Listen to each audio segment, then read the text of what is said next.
heard about Rohingya and heard about Burma, heard about genocide and so on. So the question is, what am I doing on a blockchain summit with the word Rohingya? There are two words from last year up till today are everywhere, all around the news. One is blockchain on the technological side, on the humanitarian catastrophe is the Rohingya. So we are combining Rohingya and the blockchain together to come up with a solution, to serve a real purpose.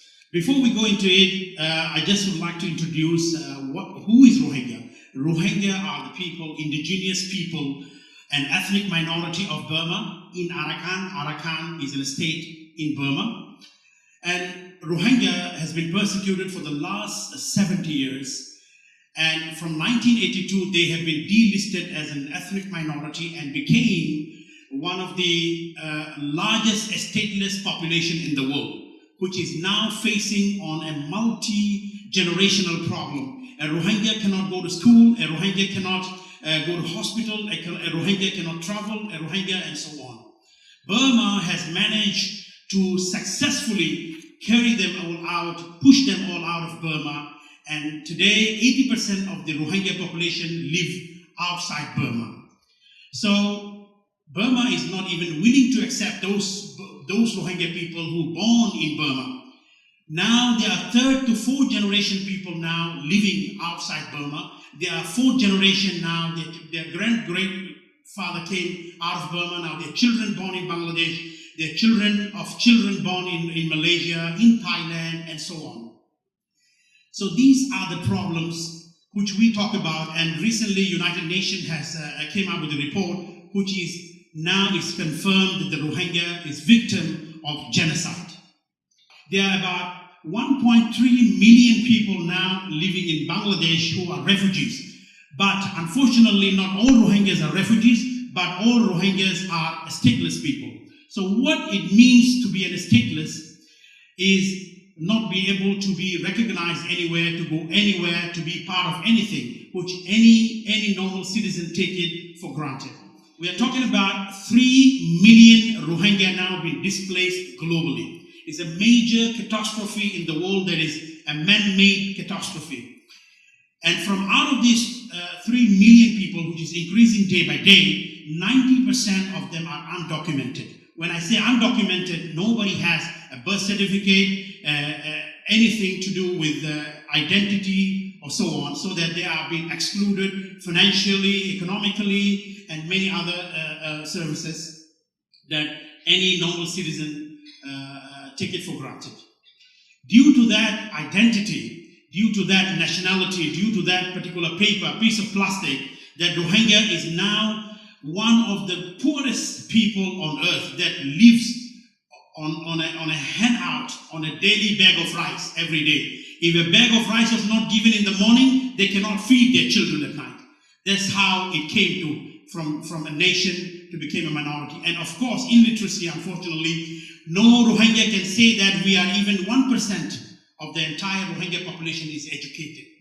So we are under 0% of education, and of course lack access to many other services, including education, medical and social services, and so on.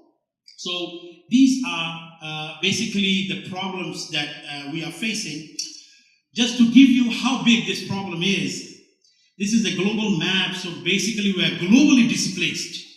We are not only displaced in Bangladesh. Bangladesh carries about 1.3 million Rohingyas, and then next to it we have India, then we have Pakistan, we have UAE, and then we have Saudi Arabia.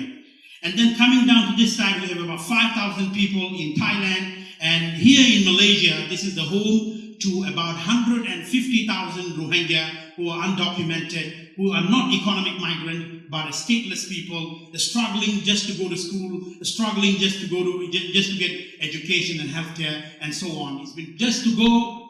What we are trying to achieve with this solution is that Rohingya Project is an initiative, a grassroots initiative to combine and to give a digital identity for the stateless Rohingya people and use this digital identity and include them into financial inclusion. So basically they can get services like education, financial services, healthcare, and so on, and migration. So this is the project we have been modularizing. Just to go into it, why we need this is because Rohingya now has been pushed and designed to rot and to go into the dark economy. So they have no credit history, they have no any kind of wages or formal wages, and most importantly, they have been exploited everywhere, trafficking and into sex workers, unfortunately, and so on. So what we are trying to achieve, how to bring these Rohingya marginalized victim of genocide, how to bring them from dark economy to the mainstream economy where they can have basic rights, employment, and other type of services, and eventually moving them to a virtual economy, a global economy, and most importantly, it is a self-sovereign kind of way to administrate themselves and then to mobilize themselves to help and to uplift Rohingya people. Moving forward, of course, there will be a couple of phases, phase 1, 2, 3, which we can be available later on. I will be available, so I will not go into a lot of phases, but we are developing the foundation. We have now in phase 1, we are moving and scaling in phase 2 and phase 3. So this will be the final or the ultimate architecture that we are talking about. How can we provide financial solution like crowdfunding, microfinancing, waqaf, digital currency or digital asset, and so on. And most importantly, social uplifting, like giving them education, healthcare, employment, and of course, able to do some sort of online transaction.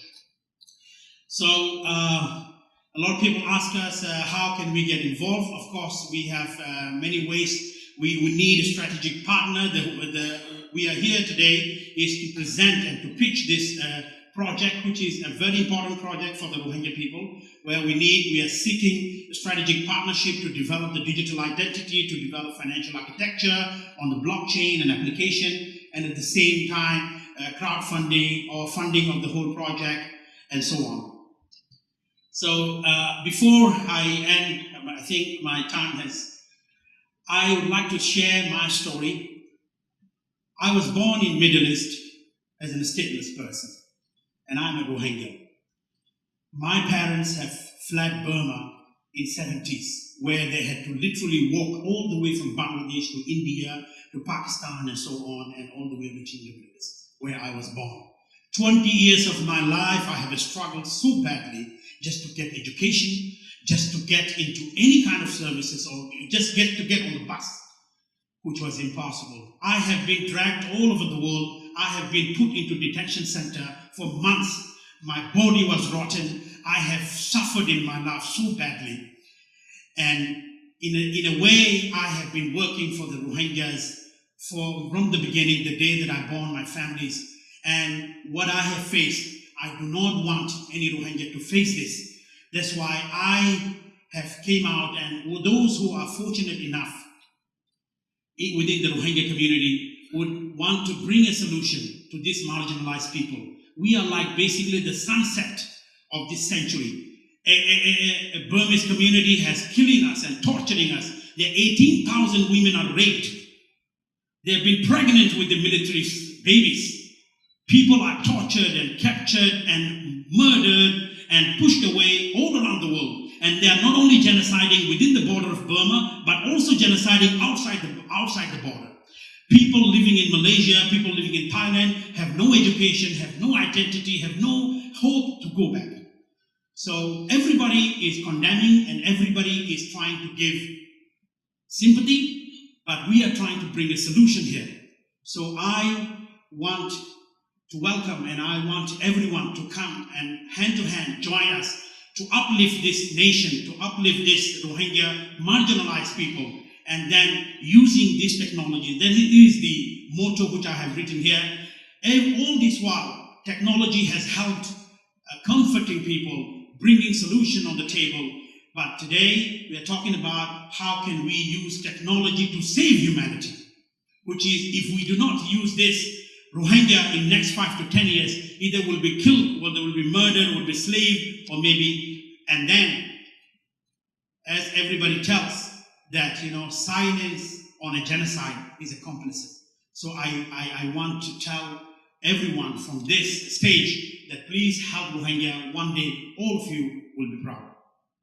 Assalamu alaikum wa rahmatullahi wa barakatuh.